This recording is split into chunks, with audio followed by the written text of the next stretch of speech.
Good morning, everyone.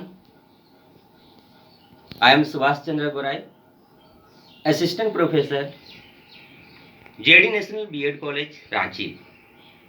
आज हम लोग कोर्स 9 का एक टॉपिक है मेजर्स ऑफ सेंट्रल टेंडेंसी, उस पर डिस्कस करेंगे।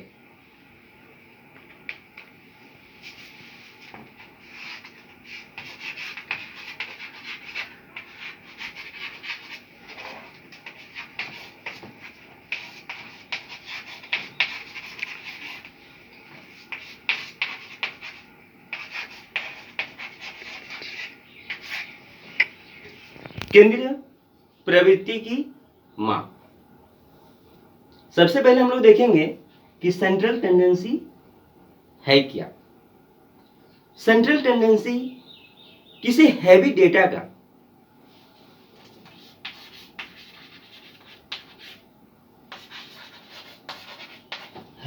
का सेंट्रल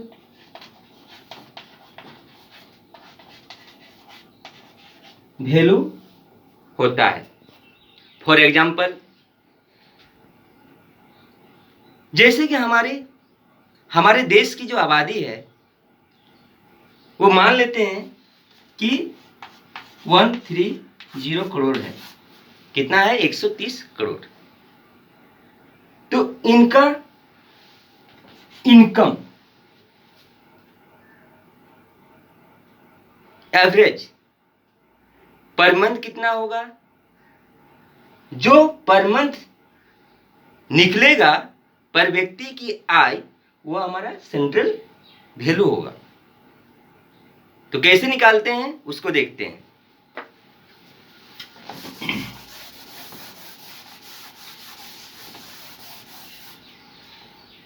जैसे कि हमारे देश में बहुत से ऐसे लोग हैं जिनका 10 करोड़ इनकम है, किन्हीं का 1 करोड़ है, किन्हीं का 10 लाख है, किन्हीं का 1 लाख है, किन्हीं का 10,000 है, किन्हीं का 1,000 है, और बहुत ऐसे लोगों का है जो 1 रुपया भी नहीं है। तो उनका जब हम सेंट्रल टेंडेंसी, उनका सेंट्रल वैल्यू निकालेंगे तो मान के चलते हैं कि वो निकला 10,000। तो ये मेरा सेंट्रल वैल्यू हुआ। और ये सेंट्रल वैल्यू से ही हमारे देश की आर्थिक स्थिति की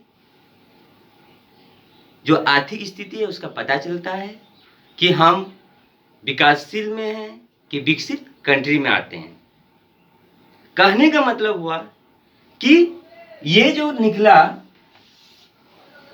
किन्हीं का 10 करोड़ है और किन्हीं का 1 रुपया भी नहीं है, लेकिन सबका जब एवरेज निकाले वो हमारा 10,000 निकला। तो ये मेरा सेंट्रल वैल्यू हुआ। और इसी से जब इस टाइप का डेटा निकलता है, हैवी डेटा से इस टाइप का सेंट्रल वैल्यू निकलता है, उससे ही पता चलता है कि अमुक देश की आर्थिक स्थिति कैसी है। ये क्या है?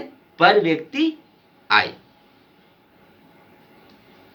सेंट्रल टेंडेंसी में हमेशा मिनिमाइज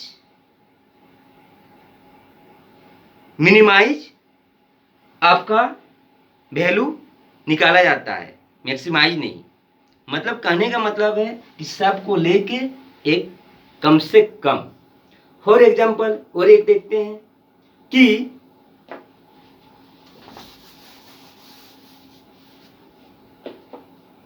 हमारे देश में सभी स्टेट में, जैसे हम लोग टीचिंग प्रोफेशन में जुड़े हुए हैं, तो एक primary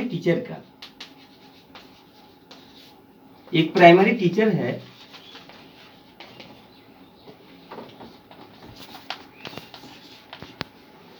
waste Bengal, Bihar, Jharkhand, UP वगैरह सब टीचर का हम सेंट्रल वैल्यू निकालेंगे। कैसे?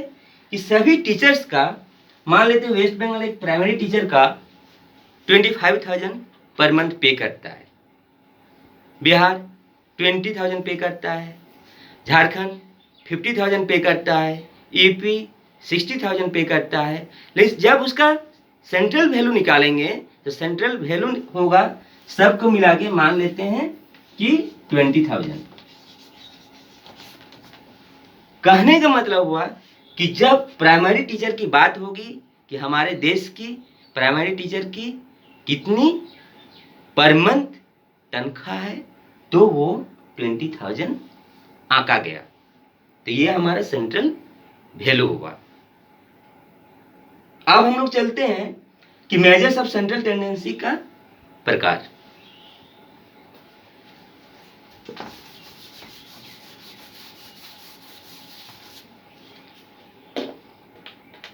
Types,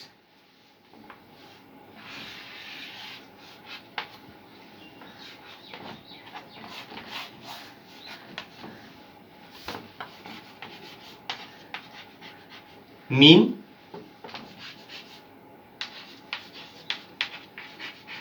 median, mode. हिंदी में माध्य या मध्यमान, माध्यिका,